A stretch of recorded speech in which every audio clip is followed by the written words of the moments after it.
All right. Oh, thank you. Yeah. Yeah. You got it? Okay, tonight we're going to continue in the Read and Learn Bible. Come here, you can't go out that way. Come here. No, thank you. Come out here. Thank you. We're going to continue in the Read and Learn Bible, and we're going to have a question night, and we're going to do the rewards again. We're going to try that and see how it goes. But the rewards tonight are for people who ask good questions. If you don't ask a good question, you don't get a chocolate chip. And we're going to be very judicious in that regard. Do you understand?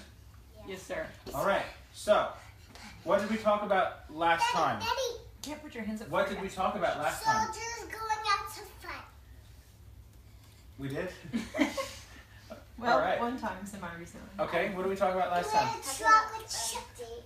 Solomon. No. Solomon. Yeah, and Solomon was very wise and wealthy and also very dumb. Why did you say that? Zane?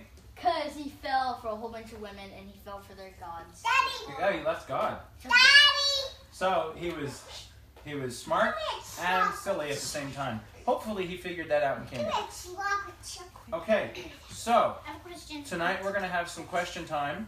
Good questions, good Bible questions, good spiritual questions will get rewarded.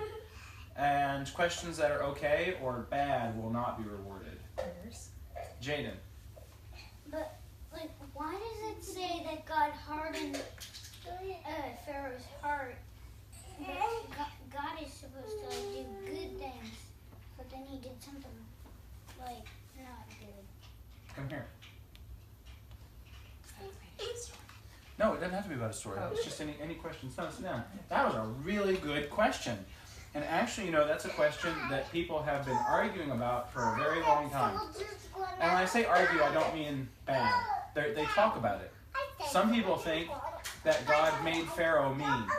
That he made Pharaoh wicked. And when I say made Pharaoh wicked, I mean like God chose for Pharaoh to do bad things. Like God actually made Pharaoh do bad things. Other people think that Pharaoh chose to do those things and God raised him up and put him in place. That's what I think happened. I think that when it says that God hardened Pharaoh's heart, it means that, what did God ask Pharaoh to do? Okay? Let his people go into the wilderness to Great. sacrifice. This is not silly playtime. Put that away. You will come sit right here. You will turn around and you will sit right here. Turn around. I want you to put your back to me. Come here. Turn around. Now you will sit right there. Do not move. Okay, so Daddy. God came and God sent Moses and Aaron, and they went and they told Pharaoh to let the Israelites go.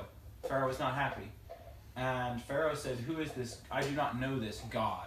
Who is this God that I should let the Israelites go?" So God introduced himself. And there were signs and wonders that were performed, and Pharaoh refused to listen. So then Moses started to do the plagues. And every plague, Pharaoh refused to listen. And every time, Pharaoh got angrier and angrier and angrier. And so Pharaoh hardened his heart. He chose to be angry. And then the Bible switches. It says Pharaoh hardened his heart. Pharaoh hardened his heart. Pharaoh hardened his heart. And then it switches and says God hardened Pharaoh's heart. And so what happened is God acted, and Pharaoh chose not to listen. And the more God acted, the harder Pharaoh's heart got. Somebody has described it before like the sun. What does the sun do to butter? Put your hands down. The sun melts butter. What does the sun do to clay? It melts. It hardens clay. So whether your heart is hardened or softened by God depends on what you make your heart of. If you make your heart of clay, when God does things, it will harden. When you make your heart of butter, then when God does things, it will soften. And so Pharaoh's heart was hard because Pharaoh refused to listen to God. And the more he refused to listen, the harder and harder his heart got. And so it's Pharaoh's fault. Pharaoh chose. Pharaoh had the chance to obey, and he refused to. And when he refused to, he was punished, ultimately to the point of his death. Okay, God was very patient with Pharaoh. When God asked Pharaoh to let Israel go, and Pharaoh said no, what could God have done right away, justly? Kaya? Kill them. He could have made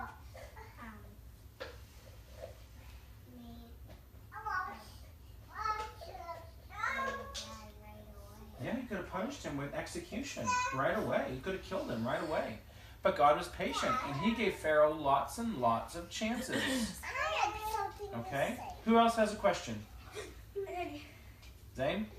Wasn't it at first they just wanted to leave the wilderness for about 3 days to offer sacrifices to God, and then we'd come back? The initial request was, let us go into the wilderness to make sacrifices, and then the request changed to, we're leaving. Chocolate chip? No. You probably won't get any for the rest of the study because we asked you not to do that, and you just did it. Okay? Does anybody else have a question? Ania? Daddy, why do people make such a big deal about the Lord's Supper when you go to church? Why do they make a big deal about it? What do you mean? Like, how come only people who are older get to like have it, and how come people serve it in like a special ceremony Okay. way? Why is it important? Yeah. And how come only certain people get to do it? And how come only certain people get to eat and drink? That's a good question.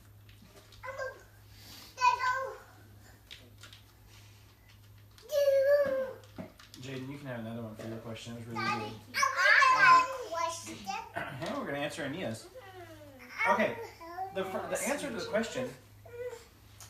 the question, about how come it's important is because it's something that Jesus You taught sit nice us. so you can have one, okay? Jesus, on the night he was betrayed, he was eating the Passover meal with his disciples, and in the middle of the Passover meal, he took bread and broke it, and he passed it out. Listen.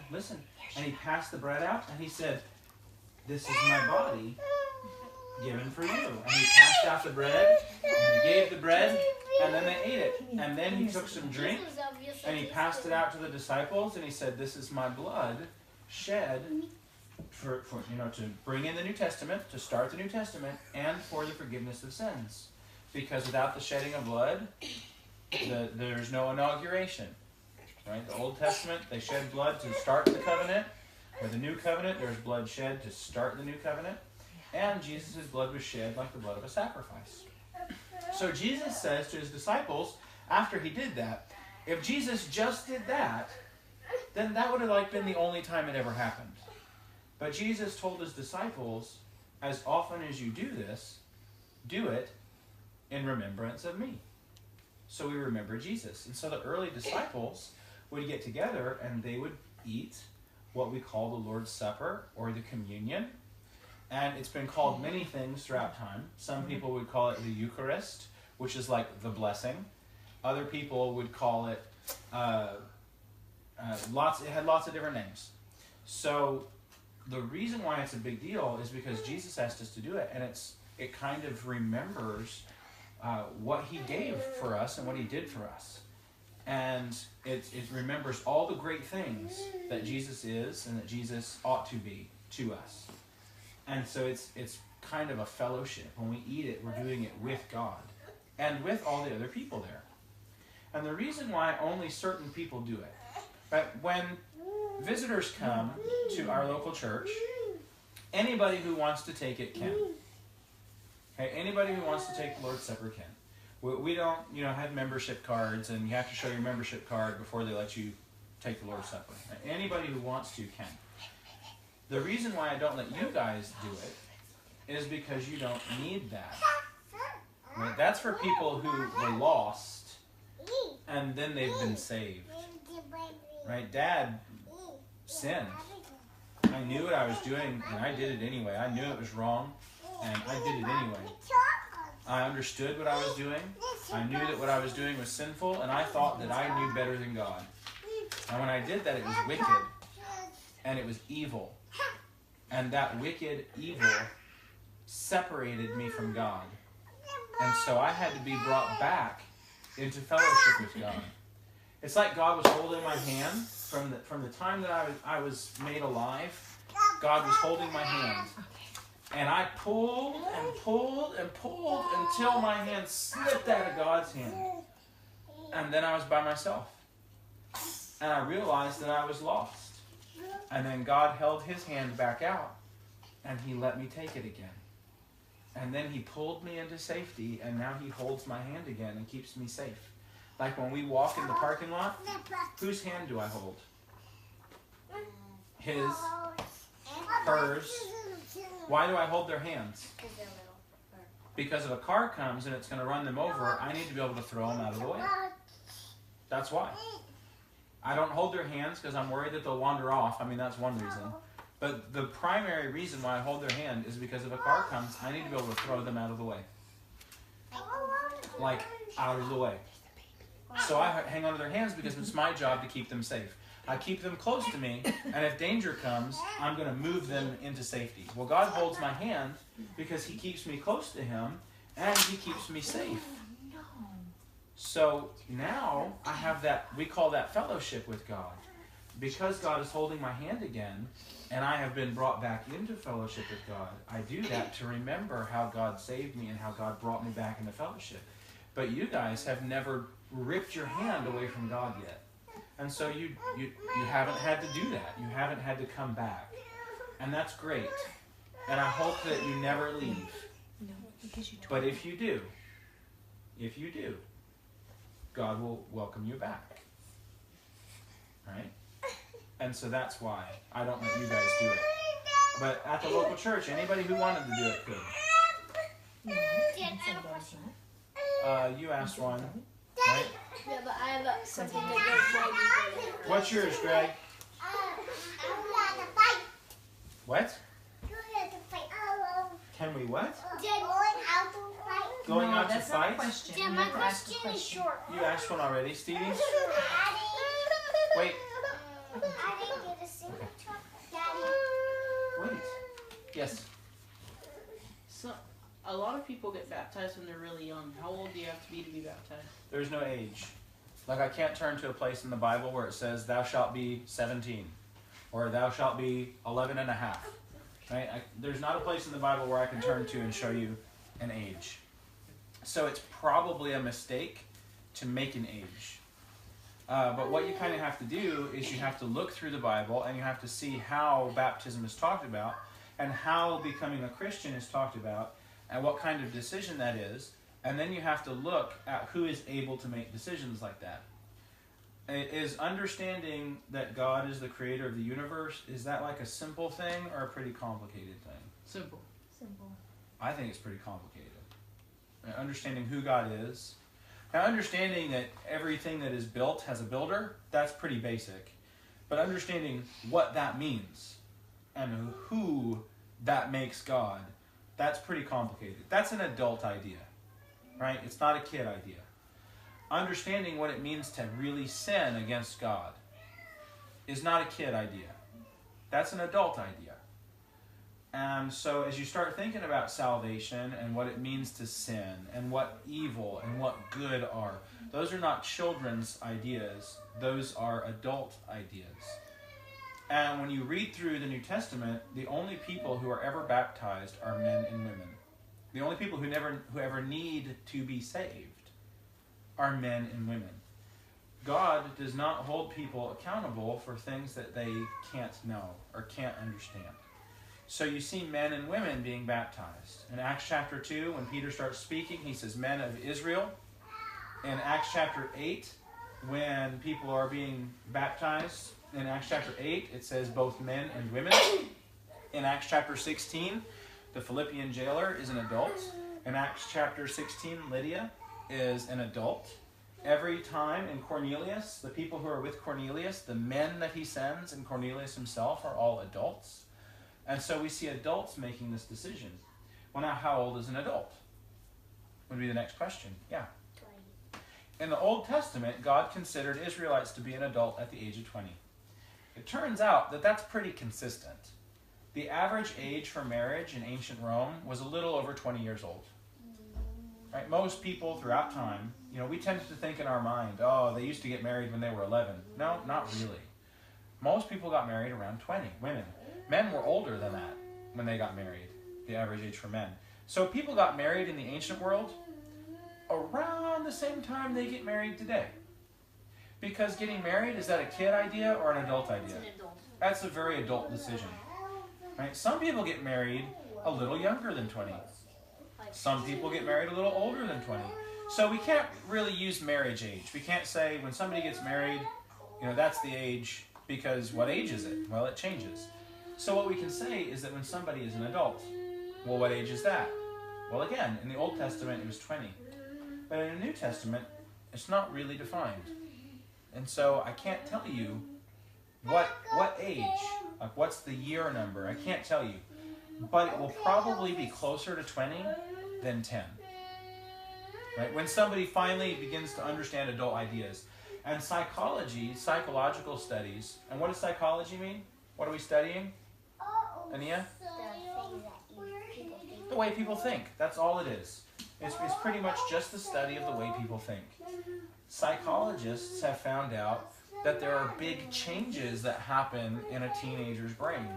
As somebody is leaving what we call their teenage years, which in the Bible there's no such thing as a teenager, there's children and adults. As somebody is leaving their childhood years, their brain changes and they begin to think like an adult. Psychologists have figured out that people start to think like adults around what age? Anybody want to guess? Zane? Between 18 and 23 years old. Around. That's roughly the age that they found out. So the study that I read said between 18 and 20. But I've heard as high as 23. So is getting baptized a child or adult decision? It's an adult decision. Right? In 1 Corinthians chapter 6, we're told that when you are baptized, you become one spirit with the Lord. That's marriage language. So when you choose to become a Christian, you're choosing to get married to Jesus. Just like we wouldn't let a child get married because it's an adult decision, choosing to get married to Jesus, which is more important than getting married physically, is a very adult decision.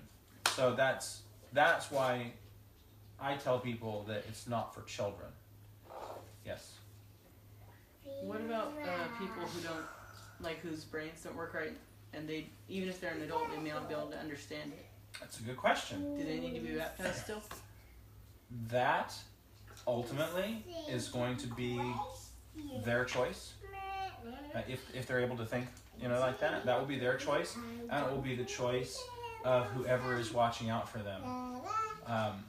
My opinion is that people who have problems thinking and they will never think like an adult, God holds people accountable for what they can do, not what they can't. And if you never learn to think like an adult, you'll never really learn to sin. Right? It's sad to think that we have to learn how to sin.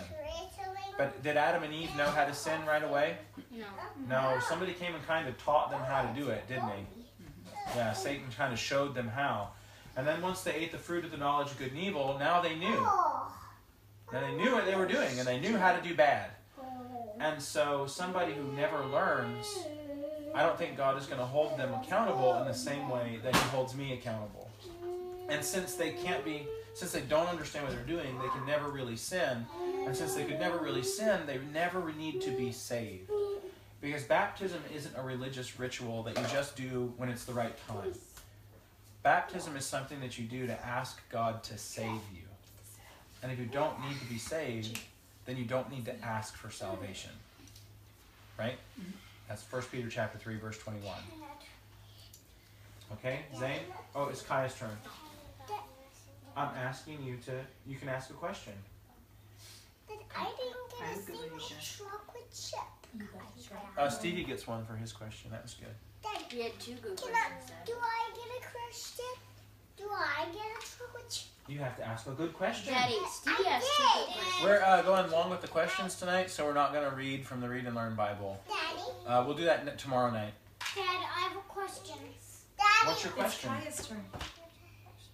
Oh, that's a good question. Oh, what was your question? Can I have a chocolate Here you go. That's not a good question. Can you have one? Yes, it's a good question. Now we'll stop asking. Here, that's a good question. Dad, I have a All right. question. Jaden? Why do people want to kill Jesus? all he was doing was good. Actually, that's not all he was doing. He also pointed out bad. He told people that what they were doing wasn't right and that they needed to change. And God is allowed to do that because God is God. And God is the general of the universe. Right? He is the commander of the universe. And when he tells his creation to do something, should it do what God says? Yes. Absolutely. God is the father of all humanity. And God is the father, the leader of all humanity. And so when God asks his children to do something, should they obey or disobey? Obey. Obey. So Jesus comes, Jesus is God, and he comes and he tells people what you're doing isn't right. And he wasn't necessarily mean about it, but he just said what you're doing isn't right. And then he showed them why it wasn't right. And then he lived correctly.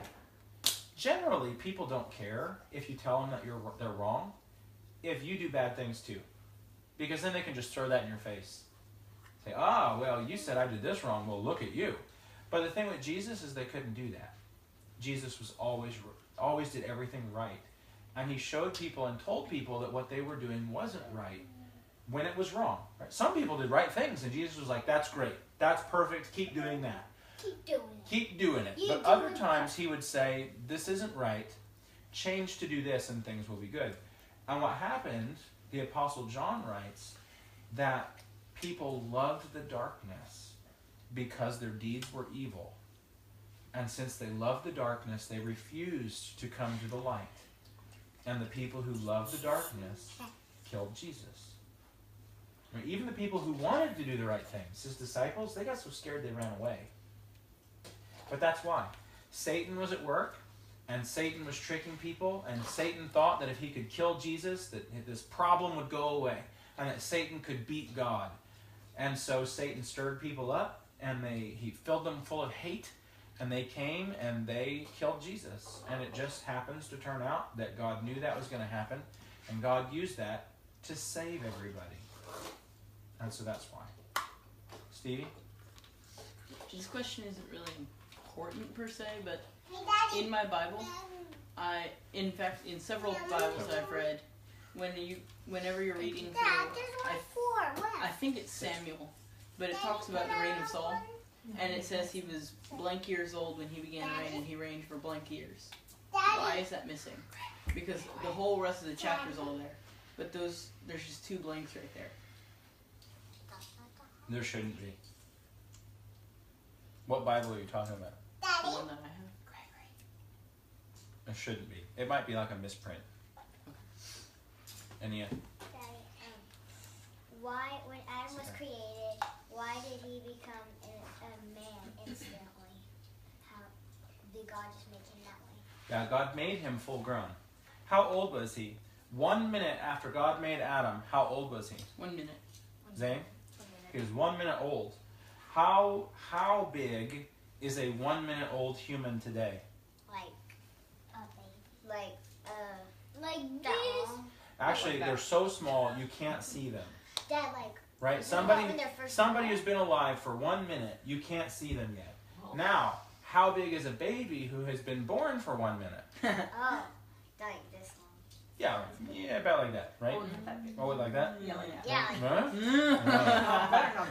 Is it like So like that. About like that. How you think Adam was that big? No. No, Adam was like as big as Daddy. Maybe bigger. We don't know how tall he Or was. shorter. Could have been shorter, probably taller. So he's like, What if he here is a 1 minute old baby today. Here's Adam, 1 minute year old. So did God make Adam to be an adult, or did he make Adam to be a baby? an adult? He made him to be But an adult. Why did he make So the reason why he made Adam to be an adult is because God had work for Adam to do. Adam was going to name all the animals. Adam was going to tend the garden. Adam was going to pick fruit from the trees and the plants and the herbs. And so all of these things God had intended for Adam to do. Could Adam tend the garden if he was a baby? Nope. Could Adam pick fruit from the trees if he was a baby? No. No. Can you imagine how boring all the animal names would be if Adam had been a baby? Ga, ga, ga, ga, ga, ga, ga, ga, ga, ga. Yeah, right. Now, Adam did not give the animals their English names. Right? So I don't know exactly what he called them. Because Adam didn't speak English, probably. Right? So he didn't call a bird, but he gave it a name, and throughout time that name has come down humanity, and the names have changed in different languages and stuff, and we call them birds today. But God had jobs for Adam to do, and they weren't baby jobs. Remember right? everything. Listen, God made Adam an adult because God expected Adam to do adult things. Just like we talked a little while ago. God does not expect Gregory to make adult decisions. God expects Daddy and Mommy to make adult decisions for Gregory. That's why he made Gregory a baby. And Gregory will grow up and become a man. And when Gregory is a man, now God expects Gregory to make adult decisions. So that's why God made Adam an adult. Is because God had adult things that he wanted Adam to do. And so God made it possible for Adam to do the adult things. Can you imagine how unfair it would be if God had made Adam a little baby and then punished him when he didn't do the adult things? It wouldn't be fair. It wouldn't be right at all, right? But God is fair and God is kind and just. So God made Adam as an adult so he could do the adult things. One more question. Stevie T? Is there, Ania? are there like archaeological and scientific evidence for like great events in the Bible, like miracles? Yes. Like what are you thinking about? Sodom and Gomorrah? Yes. Archaeologists have found the 5 cities of the plain, which is, it wasn't just Sodom and Gomorrah, there were 5 cities of the plain. And archaeologists have found the various sites that they think were those 5 cities. Right? It's difficult because we haven't found like road signs. 4 miles to Sodom. So, but based on what the Bible says, we kind of know where they should be about. And archaeologists have gone and they have found ancient cities there. And it looks like there were great fires in at least one of those sites that I know of. And so, yeah, there's archaeological evidence of that. Other things that there's archaeological evidence for? I was also thinking about Pharaoh's chariots with the Red Sea. Mm-hmm. Have they found any chariots at the bottom of the sea? The chance of them finding actual chariots at the bottom of the Red Sea are not very good. Right? I've read reports about them finding chariot wheels here or there, and I don't know if those are accurate or not, because unfortunately, not everything on the interweb is true. And people also Right. may find stuff that wasn't. Like you'll read stuff on the internet that's not true. Oh, thank you. Like people will claim. That means stop talking. There will be things on the internet that aren't true, that people will say, and they'll make it seem like, you know, great things happen. Like there's this big story that goes around once every couple of years about how scientists at NASA were confounded because their projections of the star movements were a day off. And then somebody who is familiar with the Bible remembered that Joshua had the sun stand still and Hezekiah had the sun move backwards, and that accounts for the lost day. And then when they put the lost day in, all their star charts worked right and everything was great. The problem is that's just completely not true. Because NASA doesn't start with the star movements all the way back at the beginning of creation Because they don't know what they look and like. chart right. NASA knows what the stars look like Today. They use the current data and the current velocities and movements, and they chart where the stars are going to be based on what's happening now. So that's just not true. And so not everything on the internet is true. But there is archaeological information, like all of the cities that Paul mentions. You know, I'm going to this place, this place, this place. They find those cities when they look for them. They're exactly where Luke says they are. We find information of people in the Bible, like Pontius Pilate. Put your hand down. For a long time, people thought that Pontius Pilate was make-believe. He doesn't exist, because they couldn't find any evidence from it. Well, then we found documents with Pontius Pilate's name in it. We found stone inscriptions with Pontius Pilate's name in it. So he's real. A lot of people believed that David's house that he has built for him. Remember when he becomes king? Mm-hmm. The king of Tyre sends down cedar and builders, and they build a big house for David. People claimed that that house didn't exist, Because nobody had ever found it. Well, then they're digging in Jerusalem, and lo and behold, what do they find? A big house. They find David's palace. How do we know that it's David's palace? It had David's It's name got on his it. name carved on it, right? And so they find these things, and it verifies over and over and over exactly what the Bible said. We're out of time for tonight. But Dad, would you be able to live in David's palace if you dug all the dirt out of it? No. No, it's ruined. Was your question short? Yes. What? I really, really short. Is there any Sit up, modern please. evidence that the sun stopping and moving backwards ever happens? No, because we wouldn't have, in order to prove that that happens, you would have to have charts, astrological charts, before it happened. And then you could show, this is where the sun was supposed to be, but this is where it is actually. And so there's no way for us to prove that. Because NASA wasn't around in 1400 BC. It would have been cool if they were, but they weren't. Is it short? Okay, yeah. Like, you think God do you think like God made people find like David's palace and stuff? Yeah, So I they do. believe in the Bible. I think that he helped people find things, but the problem is that evidence doesn't always make people believe stuff. Like, people are looking for Noah's Ark, and they think that if we find the Ark, then everybody will believe. Well, maybe some will, and so it's worthwhile. Go find it, right? But if we find the Ark, the chances that everybody will become a believer are not very good. Well, because they've already found so many other things. That, Right. And if they didn't believe those, why would they believe just because Right. they found the ark? Right. Now, somebody out there might be saying, I'll believe if we find the Ark. And you know what? Maybe that will happen. And that's great. But even if we find Noah's Ark and nobody new becomes a believer, what would that do for you? Yeah. It would encourage you. Yeah. You're like, hey, the Bible talks about the Ark, and look, there it is. Just like with David's palace. In fact, the Bible talked about David's palace, but where is it? Oh, there it is. Right? And so that's how that stuff works normally. It normally strengthens believers, and it gives evidence that we can talk with people. But what does God say will change people's hearts? Does God say all the archaeological evidence will make people believe? What does God say will make people believe? Stevie? The scriptures? The Word. Yeah, it's the Word that is powerful.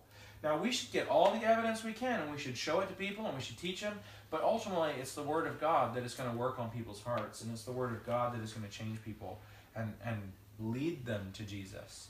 So that's what we need to use. We need to use what God says. All right, that's it for tonight.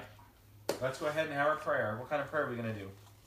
Circle. Circle prayer? All right, let's do circle prayer.